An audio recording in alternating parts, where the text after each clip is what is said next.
Hello, beautiful people of the human design community. Welcome to my human design journey with lovely Rachel Jobson. So excited to share Rachel's journey today.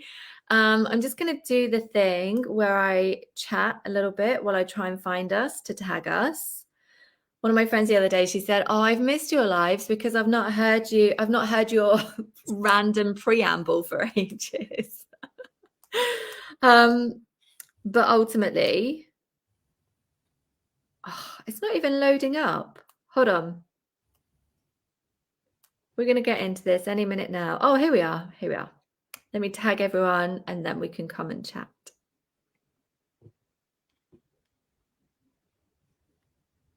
Okay, all is done. All is good.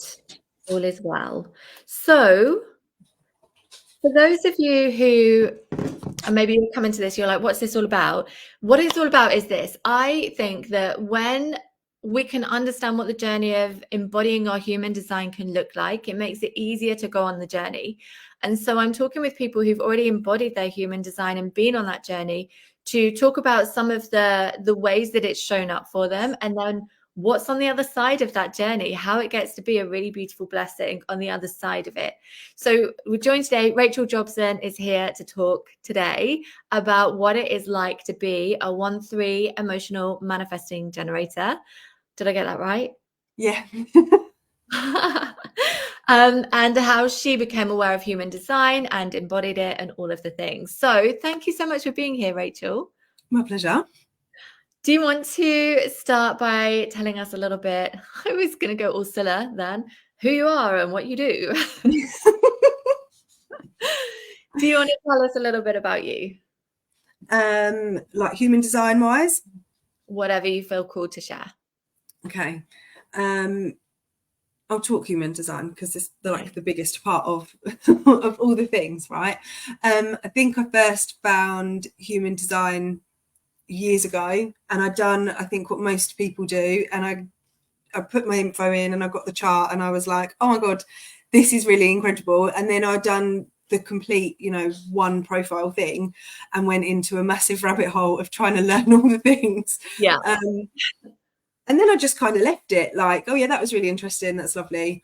And I didn't really think anything more of it. And then I come back into the world of human design and I'd done it slower and actually embodied the bits along the way. And that was where everything really changed, because it doesn't do anything when it's just information. My journey has been massively about connecting to who I am. So when I first started in the spiritual mindset and all of the things, it was very much like I was originally looking for wanting to grow my business back when I was in network marketing. And what I found was the connection to who I am, what I want to do, all of the things. And human design was a massive part of that. Yeah. I think that happens quite a lot where people go into that journey of, I want to grow my business. It's almost like there's a problem to solve, a solution to find. And then we discover that actually it's not about growing the business necessarily. It's about understanding who we are and how our energy works, right? Yeah, definitely. So when you first found out that you were a manifesting generator, what did that mean to you? When I first looked at it, all of the human design things kind of come in like it was like somebody had climbed into my head and gone, all of these things that you thought were different about you, if you like, like all the things that you feel like maybe don't fit in or don't want to be heard. And I'm really sorry if you can hear my dog in the background, by the way. He has decided to have the craziest 5 minutes. I'm so sorry. The dog's vibing on all the sacred vibes. It's all good. It must be, because he's just decided to go absolutely mental. It was like all the things that you think aren't okay about you, or that don't fit into what the world wants from you, or how it should be, how it's supposed to be, all of the things. It was kind of like this confirmation that, oh, that's actually, I'm supposed to use those things, not hide those things. And I think the manifesting generator part specifically was very, I've always been like, oh, I go all into one thing and then I'm like, I want to go all into another thing. Yeah. And it's kind of, I was very conditioned. That's not normal. You shouldn't do that. Pick a thing, stick to the thing. So I'd kind of beaten myself up for years that I wasn't very good at sticking to things, and I would stick to things that I didn't necessarily like anymore because I felt like that was what I was supposed to do and I should. Yeah, the shoulds, right? How big were Yes, the so shoulds in many. your life? All the shoulds. I love that. So when you first understood that you were manifesting generator, it seems like there was this kind of liberation, this permission to embrace all of the things that were part of you already. How did that actually play out? Because we can know it in one way, and then how we actually live with it and step into it can look a different way. So how did that play out for you in terms of, doubling down on it and embodying it?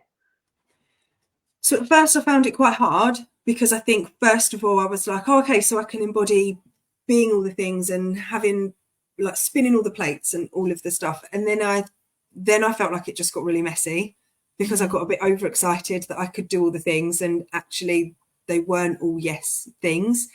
Yeah. So it was more of scaling it back a little bit and really tuning into my body to what feels good. And it was kind of giving yourself the permission to do that and trusting in the fact that it doesn't have to make sense. Like, sometimes it was like a yes, but it was like completely over here.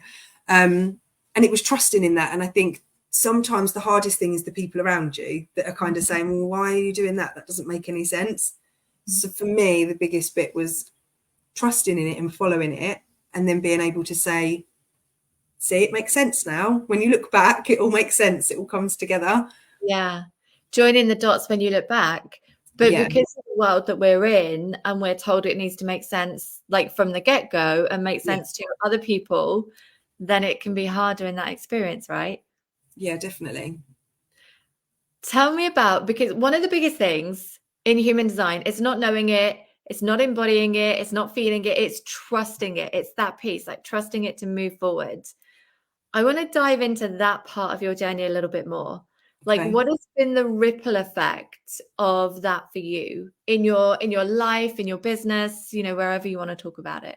So at first, it was probably the hardest part because I knew all the things. I knew what I was supposed to be doing.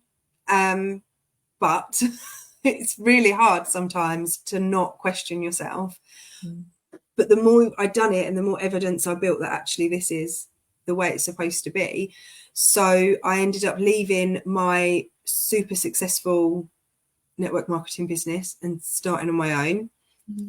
That was really scary, but also really liberating. And I knew that that was the right thing for me to do. And throughout the journey of my business over the last few years, from where it originally started to where it is now, the more I've embodied and the more I've trusted, the more that business has evolved, because I just trust that what I'm being called to next is the right thing without worrying about all of the shoulds of how business should look. And at home, like, that's probably been the biggest transformation, really, because I stopped being the overgiving, no boundaries, constantly living in frustration parent and wife, and started. And somebody once said to me, and this is something that I actually talk about all the time, is somebody once said to me, like, when you embody your human design, you do the things that are right for you, then you're going to, it will actually benefit everybody else. And when it comes to boundaries, I was like, yeah, I don't see how that's going to work, because I'm saying no more.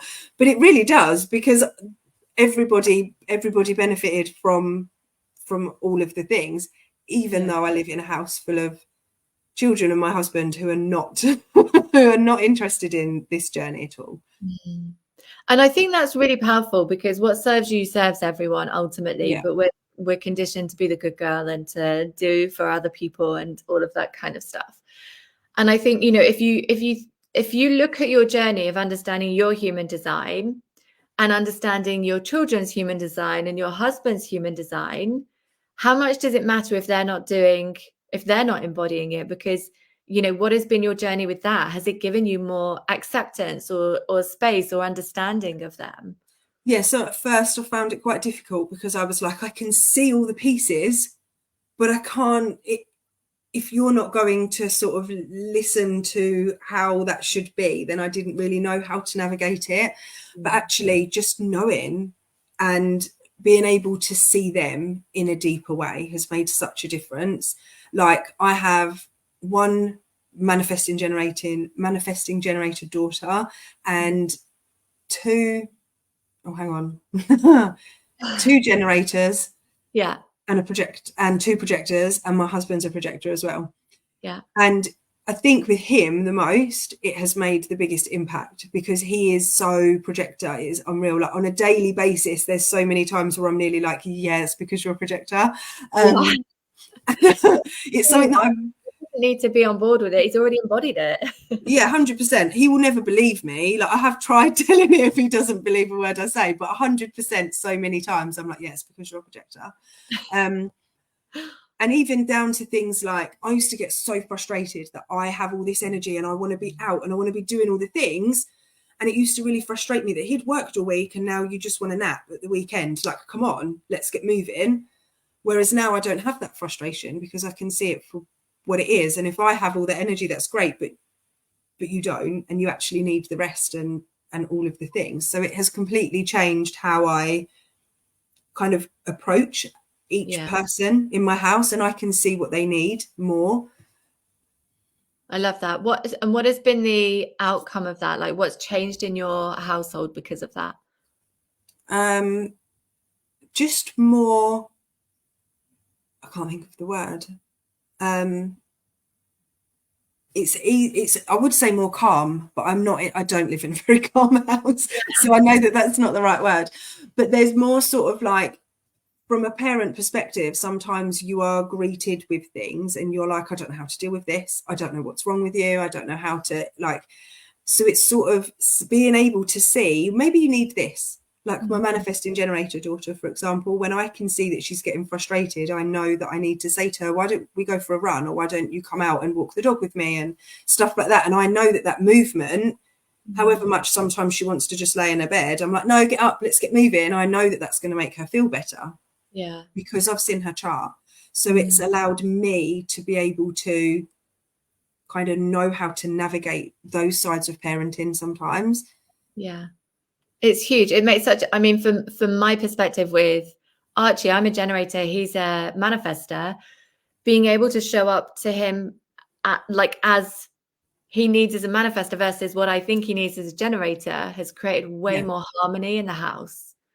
Like, it's just like binary questions has been a game changer. Like the stuff that we used to have, like the conflict that we used to have around, well, what do you want to do? Like, if it comes to the school holidays and stuff like that, right, let's go out.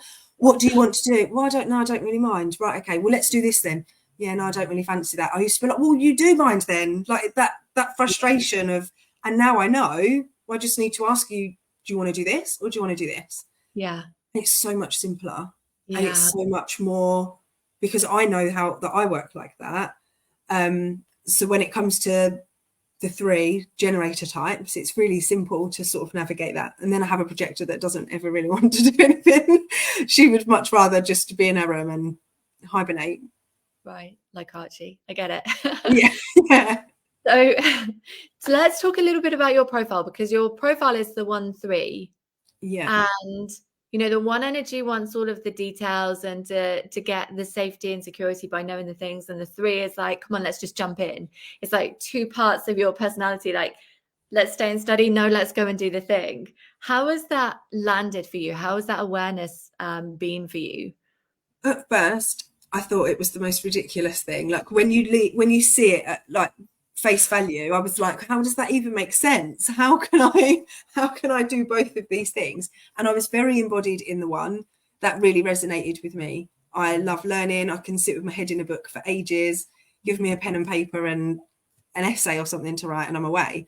When it come to the 3, it was a bit more of a journey. But it's actually been a really interesting one, because it was something that I think I've now been able to see that I was doing without noticing. And now I can really bring awareness to that and use it to my advantage, if you like. So it's about kind of stepping in and going, well, I'm just going to try it anyway. I don't need to know all the things. I can jump in, and then even if it doesn't work, there's so much stuff that you can learn from doing that, from that kind of experimenting and just trying it on and figuring it out as you go. How easy has that been? Not the easiest because I've had to fight with the part of me that says you need to know it all, you don't know enough, like that kind of thing, like the ones kind of saying, do we really know all the information? Do we have all of the things that we need to know? But it's been quite a body connection. So it's like, if it feels like this is the right direction to go in, we don't need to know all the things. We're just going to go with it and see. Yeah. So it's been quite fun. It is very fun. It's more of that tuning into that fun energy and just playing with it and seeing what happens. Yeah, I love that. Do you think that embodying your manifesting generator vibes first has helped you to embody the profile, like the connection with your body? Yeah, definitely. Because you always kind of come back to that bit. So with the stepping into the 3 profile, knowing my sacral response, my emotional authority has really helped, because it's like, we don't need to know all the things. Your sacral says yes. You've waited for clarity. It still says yes. This is the thing, whether you know all the answers or not. Yes. So that kind of gives me that trust to then just go for it, even if I don't know all the things. Because you've built up the evidence as well, right? You've seen how it's already played out. What has been, like, let's go into embodiment, beautiful journey, absolute shit show, right? Yeah. Same coin. So let's talk about, like, where have you been a hot mess in this journey? Let's get real with that part of the embodiment. So last year was probably was a really turbulent year for me, and it was the beginning of, I think the end of the year before was when I signed up to the Sovereign Code to work with you. It was something that I had looked at before and gone, oh, I really like that, but it just wasn't the right time. So the end of 2022, I think you launched it again, and I was like, I'm all in. And I'd kind of done a bit of the journey with you anyway, so I knew to trust in that sacral response. Like, that bit was kind of something that I'd worked on quite a lot already. So it was like, I'm not sure if the finances are there, but I'm just going to go for it. It's definitely the thing I'm supposed to be in. By the time we started at the beginning of last year, quite a lot of stuff was going on in my world, and I remember really feeling into that energy of, I'm not going to be able to do this. I wanted to come into this space for all of these reasons, and now I have all of this stuff going on. And actually, looking back, that had happened every single time in my journey. Every time I'd up leveled, there'd either been conflict, or something had happened, or I'd lost someone, or something had happened to kind of knock me back down. And it was kind of constantly that yo-yo journey.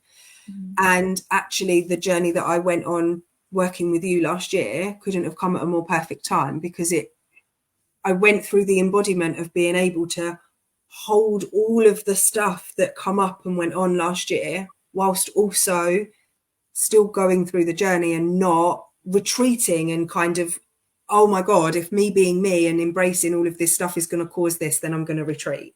Yeah. So it was that being able to walk with the duality of both of the sides. Yeah.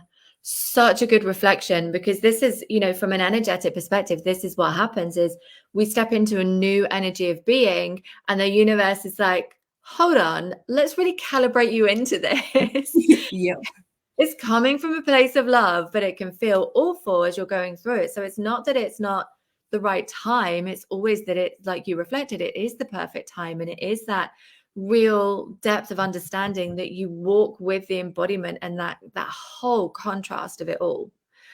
Have you seen how that's worked for you? Like, having gone through that experience at the beginning of last year, have you seen how that's supported you moving forwards to go? Yeah, 100%, because now I don't do what I used to do, which is, well, I can't be in all the spaces. I can't hold all of this stuff.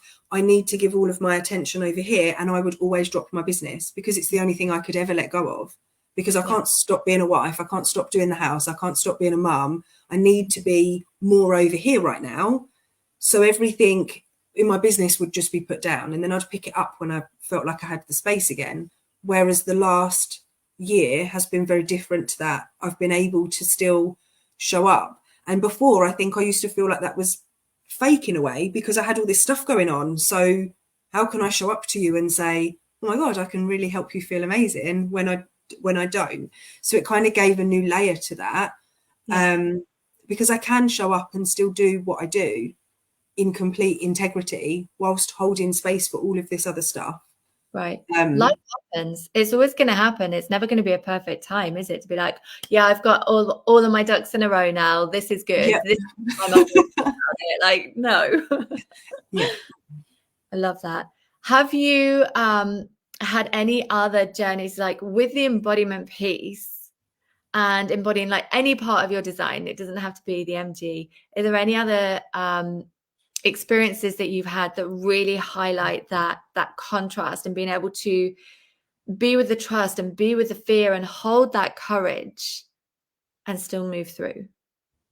I think my emotional, really getting deep on the emotional center and the emotional, the fact that I've got an emotional authority has been probably one of the biggest game changers for me. Like it was such a journey. But it was very, like, I can now see how many times I've made decisions that weren't right. So having the trust and the embodiment in those, and knowing all about my waves of emotion and all about how deeply I'm designed to feel all of the things, it actually allows me to see it for what it is and hold the space for both of the things. Because yes, I can be feeling this big emotional wave and I can be holding all of this stuff, but the awareness of knowing that what that all is I can then allow space to hold the other stuff as well. Yeah, I love that. And I think that's one of it's the most interesting, it's almost like a paradox in some ways, because you're an MG, so you want to move fast, and then you've got this emotional authority going, whoa, hold on. Down. Yeah. How's that been, like balancing both of those energies inside of you? At first, it was quite difficult because my sacral would say yes, and I would get really excited, like, oh my God, I'm all in, I'm going to do the thing, and I'm going to run full pelt in this direction. When I kind of started embodying the bits around the emotional authority, it was like, oh my God, you're telling me to slow down. Slowing down feels really hard. And it feels really difficult because I'm sort of about to sprint in this way. But it's made the biggest difference, because now I know that yes, I can be in a certain situation where you can make me excited about something and I can say yes, but tomorrow I'm really not necessarily going to feel that great about it. Yeah. Whereas now I feel like I have the confidence in myself to say, can I just sleep on it? Can I get back to you tomorrow? Which is something that I never felt like. When people are sort of putting pressure on you, or you feel like you're obligated to say something there and then, it's quite nice to be able to go, actually, can I get back to you tomorrow? And then really, when you know that the thing that you're saying yes to is definitely a yes, because you've been through that process, the clarity and the yes that you go in with is so much more powerful. So good. I love that. If you had to give like words of wisdom, I guess, to anyone who's I'm bracing you with it, I'm going to build up words of wisdom to anybody who's maybe at the beginning of their human design journey, maybe a little bit of awareness, not really stepped into the embodiment piece yet, what would you say to them? Take it piece by piece, because it will make the biggest difference. It's very, very tempting to go in and be like, oh my God, what are my arrows and my planets and my gates and all of the really like much deeper stuff, because that's exactly what I did, and it didn't make any sense to me. You will resonate with it more, it will make more sense to you, and you'll be able to embody it when it's done step by step. So taking it and building those foundations. So you've always taught that the foundations are your strategy, your type, your authority. Like, without those pieces at the bottom, the other bits are kind of really flaky, or can be. When you build that bit, no matter what happens as you're going through the rest of the journey, you can always bring yourself back to those foundations. It's kind of like building a house. If you haven't got a good foundation to put it on, it's not going to stand up, right? Yeah, I love that. So, so true. And then if you had any words of wisdom for an MG, what would they be? Allow yourself to do all the things, even when people are saying, stick to one thing, stick to one lane, go all in over here. It's okay for you to feel really bored doing that. It doesn't mean there's anything wrong with you, as long as it's a yes.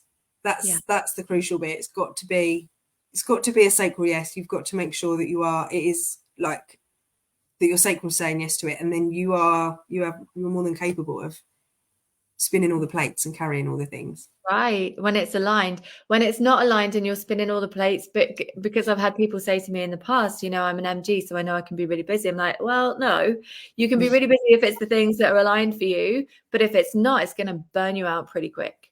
Yeah, and you will live like I used to, in a state of frustration all the time, because you're constantly doing all this stuff but you don't have the energy for. Yeah, it's miserable, right? Miserable. Yeah.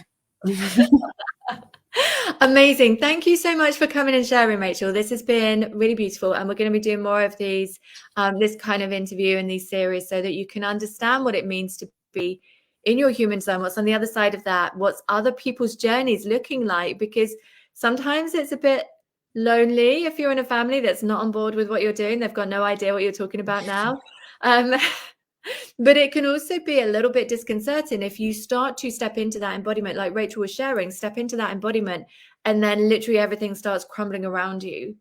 So to know that that is actually part and parcel of the journey, like I don't want you to turn away from the journey because of that. Like know that on the other side, it's going to be an absolute game changer. Would you agree, Rachel? Yeah, 100%. I think I've run away from it so many times because I was like, oh my God, if doing all this work on me makes me feel amazing, but then all of this happens, then obviously I'm doing something wrong. And there was constantly like go in and then retreat. When I went in and carried it on through the mess, it made all the difference. Yeah, amazing. It's that thing, isn't it? That the work you're avoiding the most is the work you need the most. So ultimately, most of you in here listening to this are change makers, cycle breakers. You've got this really magical potency inside of you. So it's knowing how to work with that, because that is going to make the biggest difference for you, for your family, for your health, for everything, for your joy, ultimately, for your joy. Yeah. Amazing. Thank you so much, Rachel. It's a pleasure to speak. You're amazing. I'll be back again soon. Just keep an eye out for different events about this. And obviously there's going to be loads of replays that you can also watch as well. You're amazing. I love you. Bye.